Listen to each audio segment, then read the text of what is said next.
Alright, hello, welcome. In this going video, of course, talking about FOAMSTARS and how FOAMSTARS sort of messed up in the fact of marketing. So, FOAMSTARS, of course, was a PlayStation Plus exclusive game that launched all the way in February of 2024. Now, what do you mean about February 2024? Now, the thing about February 2024 was there was this little game called Helldivers 2. Yes, that's right. Helldivers 2 released a scant 2 days after this game. So, this game was marketed to come out in February and was on the February PlayStation Plus catalog with a couple other games. But then you also had the fact that, oh, I don't know, Helldivers 2 literally came out 2 days after it. Suffice to say, the game got absolutely swallowed, like how Battleborn got swallowed by Overwatch in the span of 2 weeks. FOAMSTARS' death was quite fast compared to that. So in general, in my opinion, I think that was one marketing mistake, is the fact that they literally put it up on the PlayStation Plus catalog, thought people were going to play the game over Helldivers 2 when it had, oh, I don't know, 880,000 people on PC. And then, of course, they literally, I think it was like 2 weeks after the game came out, put a free weekend on PlayStation when they realized that Helldivers 2 became an absolute monster powerhouse of a game that was going to carry them throughout the entire year. Yes, and you know what? Foam Stars lasted longer than Concord, so screw anybody who thought that Foam Stars were going to die that soon. Anywho, uh, Foam Stars also made the mistake in the fact that they honestly chose not to go to any conventions. I believe they had a little thing in January before the game officially came out with a couple setups and the fact that if you participated in that Japanese only tournament, which of course was a LAN, you could get a slideboard that is exclusive to that. Speaking of exclusive things, they didn't really market the beta too well. So of course it was on a PlayStation live stream or one of those state of plays that you were able to, see. Oh my gosh, Foam Stars, that's a cool game. It's gonna have a beta soon. When was the beta? Honestly, no one even knew. So what ended up happening is, of course, the beta, no one really knew. So, of course, no one ended up getting the exclusive gear that came with it, which, of course, was I believe, a foam white Soa skin and a foam white gun skin for Soa. And, of course, had the fact wasn't advertised correctly. Because the fact that even when I saw the PlayStation Plus stuff, I'm like, oh, okay, Foam Stars comes out. It was like the night of that I ended up noticing it. I'm like, oh, darn, Foam Stars, really? That game I saw on the PlayStation thing a long time ago. Yeah, sure, I'll play it. Here I am, 900 hours later. Yeah, that's right. I played this game for 900 hours. Absolutely insane. So yeah, 900 hours later, here I am. Uh, and again, they didn't really go to conventions. PAX East was probably the first one they possibly could have went to in terms of promoting the game after it came out. But even before it came out, I think there was PAX West maybe was a possibility for them to do it. Tokyo Game Show 2023 was also a time for them to do it, but they really didn't do anything. They really only cared about, I guess, posting it online and posting it to different social medias. Speaking of their social medias, oh my god, the English side is probably, unfortunately, one of the deadest things I've seen in terms of social media presence. For Twitter specifically.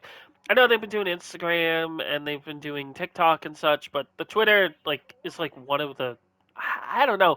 It's sort of mismanaged because the fact that they literally post things like 3 days after JP, which is kind of ridiculous, except for patch notes. Patch notes are always the day of because it's like the most important thing to people. But everything else, they're like 2 to 3 days behind. And even the lore stuff, they're like a week behind even sometimes, which is kind of ridiculous. But yeah, that was another major mistake that Foam Stars ended up doing, which was really, really bad. I'm sorry. I don't know how to say it, but the Twitter was one of the worst things.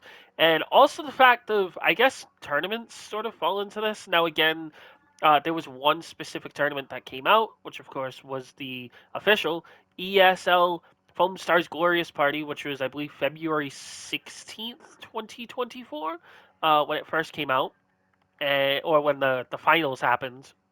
And it was fine. I personally watched it myself. It was really cool. The only issue was that they had to actually take streams from people because of the fact that the game still doesn't have a spectator mode.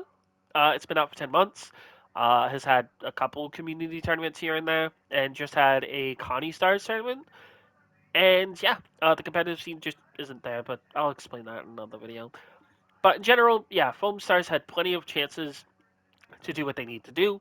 They also messed up on the fact that apparently August 6th, 2024. Now, if you don't know August 6th, 2024, oh boy, August 6th, 2024 was definitely a day. So, August 6th, 2024, if you did not know, is what Foam Stars puts on the end of every single trailer. So, they say the game will not be on other formats until August 6th, 2024. It's still even on the October trailer for, I believe it was Diamond Jam, that still says the game will be available on other form or will not be available on other formats until August 6th, 2024. It's a relic of the PlayStation exclusivity stuff. So, uh, Square Enix has said that they want to stop the exclusivity deal stuff, but that was after Foam Stars came out. Before it, they're like, we'll keep it exclusive. But after it, no.